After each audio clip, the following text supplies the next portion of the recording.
Gubuk di dalam hutan. Seorang penebang kayu yang miskin tinggal bersama istri dan 3 anak perempuannya di sebuah gubuk kecil di tepi hutan yang sepi. Suatu pagi ketika dia akan pergi bekerja, dia berkata kepada istrinya, "Biarlah makan malam saya dibawa ke hutan oleh putri sulung saya, atau saya tidak akan pernah menyelesaikan pekerjaan saya." Dan agar dia tidak tersesat, dia menambahkan, "Saya akan membawa sekantong millet dan menaburkan benih di jalan setapak." Ketika matahari tepat berada di atas pusat hutan, gadis itu berangkat dengan semangkuk sup, tetapi burung-burung pipit, burung gereja, burung pipit, burung kutilang, burung hitam, dan burung siskin telah mengambil biji-bijian itu jauh sebelumnya, dan gadis itu tidak dapat menemukan jalan setapaknya. Kemudian dengan mengandalkan kebetulan, dia terus berjalan, sampai matahari tenggelam dan malam mulai turun. Pepohonan berdesir dalam kegelapan, burung-burung hantu bersahut-sahutan, dan ia mulai merasa takut. Kemudian di kejauhan ia melihat cahaya yang berkilauan di antara pepohonan. "Pasti ada orang yang tinggal di sana, yang bisa membawa saya bermalam," pikirnya, dan ia pun menghampiri cahaya itu. Tidak lama kemudian ia tiba di sebuah rumah yang jendelanya menyala. Dia mengetuk pintu, dan sebuah suara kasar dari dalam rumah itu berseru, "Masuklah." Gadis itu melangkah ke pintu masuk yang gelap, dan mengetuk pintu kamar. "Masuklah," teriak suara itu, dan ketika ia membuka pintu, seorang pria tua berambut abu-abu sedang duduk di meja, menopang wajahnya dengan kedua tangan, dan janggut putihnya jatuh ke bawah meja hampir menyentuh tanah. Di dekat kompor tergeletak 3 ekor hewan, seekor ayam betina, seekor ayam jantan, dan seekor sapi yang dikekang. Gadis itu menceritakan kisahnya kepada pria tua itu, dan memohon tempat berteduh untuk malam itu. Pria itu berkata, "Ayam betina yang cantik, ayam kecil yang cantik, dan sapi yang cukup dikekang. Apa yang kalian katakan untuk itu?" "Duks," jawab binatang-binatang itu, "dan itu pasti berarti, kami bersedia," karena pria tua itu berkata, "Di sini kalian akan mendapatkan tempat berlindung dan makanan, pergilah ke perapian, dan masaklah untuk kami makan malam." Gadis itu menemukan segala sesuatu yang berlimpah di dapur, dan memasak makan malam yang lezat, tetapi tidak memikirkan binatang-binatang itu. Ia membawa semua makanan itu ke meja, duduk di dekat pria berambut abu-abu itu, lalu makan dan memuaskan rasa laparnya. Setelah kenyang, ia berkata, "Tetapi sekarang saya lelah, di manakah tempat tidur untuk berbaring dan tidur?" Binatang-binatang itu menjawab, "Engkau telah makan bersamanya. Engkau telah minum bersamanya. Engkau tidak memikirkan kami. Jadi, carilah sendiri di mana engkau dapat bermalam."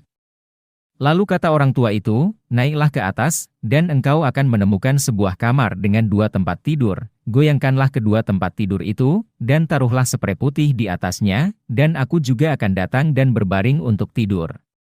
Gadis itu pun naik ke atas, dan setelah menggoyang-goyangkan kedua tempat tidur itu dan menaruh sprei bersih, ia berbaring di salah satu tempat tidur itu tanpa menunggu lama-lama orang tua itu.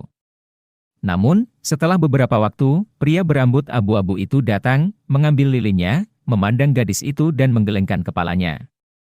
Ketika dia melihat gadis itu telah tertidur lelap, dia membuka pintu jebakan dan menurunkannya ke ruang bawah tanah. Larut malam si penebang kayu pulang ke rumah, dan mencela istrinya karena membiarkannya kelaparan sepanjang hari. "Ini bukan salahku," jawab istrinya, "gadis itu pergi keluar dengan makan malammu, dan pasti tersesat. Tapi dia pasti akan kembali lagi besok." Namun, penebang kayu itu bangun sebelum fajar untuk pergi ke hutan, dan meminta agar anak perempuan kedua membawakan makan malamnya hari itu. "Saya akan membawa sekantong kacang-kacangan," katanya, "bijinya lebih besar dari jawawut, gadis itu akan melihatnya dengan lebih baik, dan tidak akan tersesat." Saat makan malam, gadis itu mengeluarkan makanannya, tetapi kacang lentilnya telah menghilang. Burung-burung di hutan telah mengambilnya seperti yang mereka lakukan sehari sebelumnya, dan tidak menyisakan satu pun. Gadis itu mengembara di hutan sampai malam, dan kemudian ia pun sampai di rumah orang tua itu, disuruh masuk, dan memohon makanan dan tempat tidur. Pria berjenggot putih itu kembali bertanya kepada hewan-hewan. "Ayam betina kecil yang cantik, ayam kecil yang cantik, dan sapi yang cantik dikekang. Bagaimana menurut kalian?" Hewan-hewan itu kembali menjawab, "Duks," dan semuanya terjadi seperti yang terjadi sehari sebelumnya. Gadis itu memasak makanan yang enak, makan dan minum bersama orang tua itu, dan tidak peduli dengan hewan-hewan itu, dan ketika dia bertanya tentang tempat tidurnya, mereka menjawab, "Engkau telah makan bersamanya. Engkau telah minum bersamanya. Engkau tidak memikirkan kami. Jadi, carilah sendiri di mana engkau dapat bermalam." Ketika perempuan itu tertidur, orang tua itu datang, menatapnya, menggelengkan kepalanya, dan menurunkannya ke ruang bawah tanah. Pada pagi hari ketiga, penebang kayu itu berkata kepada istrinya, "Suruhlah anak bungsu kita keluar dengan makan malam saya hari ini, dia selalu baik dan patuh, dan akan tetap berada di jalan yang benar, dan tidak mengejar lebah-lebah liar seperti yang dilakukan oleh kakak-kakaknya." Sang ibu tidak mau melakukannya, dan berkata, "Apakah saya harus kehilangan anak saya yang tersayang juga?" "Jangan takut," jawabnya, "anak itu tidak akan tersesat. Ia terlalu bijaksana dan bijaksana. Selain itu aku akan membawa beberapa kacang polong dan menaburkannya. Kacang polong itu masih lebih besar daripada kacang lentil, dan akan menunjukkan jalannya." Tetapi ketika gadis itu pergi dengan keranjang di lengannya, merpati-merpati kayu telah mengambil semua kacang polong di ladang mereka, dan dia tidak tahu ke arah mana dia harus pergi. Ia sangat sedih dan tak henti-hentinya memikirkan betapa laparnya ayahnya, dan betapa sedihnya ibunya yang baik hati, jika ia tidak pulang ke rumah. Akhirnya ketika hari mulai gelap, dia melihat cahaya dan sampai di rumah di dalam hutan. Dia memohon dengan sangat manis untuk diizinkan bermalam di sana, dan pria berjanggut putih itu sekali lagi bertanya kepada hewan-hewannya. "Ayam betina kecil yang cantik. Ayam kecil yang cantik. Dan sapi betina cantik yang dikekang. Bagaimana menurut kalian?" "Duks," kata mereka. Kemudian gadis itu pergi ke tungku di mana hewan-hewan itu berbaring, dan membelai ayam dan ayam betina, dan membelai bulu-bulu halus mereka dengan tangannya, dan membelai sapi yang dikekang di antara tanduk-tanduknya, dan ketika, dalam ketaatannya pada perintah orang tua itu, ia telah menyiapkan sup yang enak, dan mangkuknya diletakkan di atas meja, ia berkata, "Apakah saya harus makan sebanyak yang saya inginkan, dan hewan-hewan yang baik tidak mendapatkan apa-apa?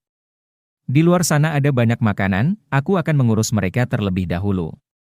Lalu ia pergi dan membawa beberapa jelai dan menaburkannya untuk ayam jantan dan ayam betina, dan satu gantang penuh jerami yang berbau harum untuk sapi. "Kuharap kalian akan menyukainya, hewan-hewan yang baik," kata perempuan itu, "dan kalian akan mendapatkan minuman yang menyegarkan jika kalian haus."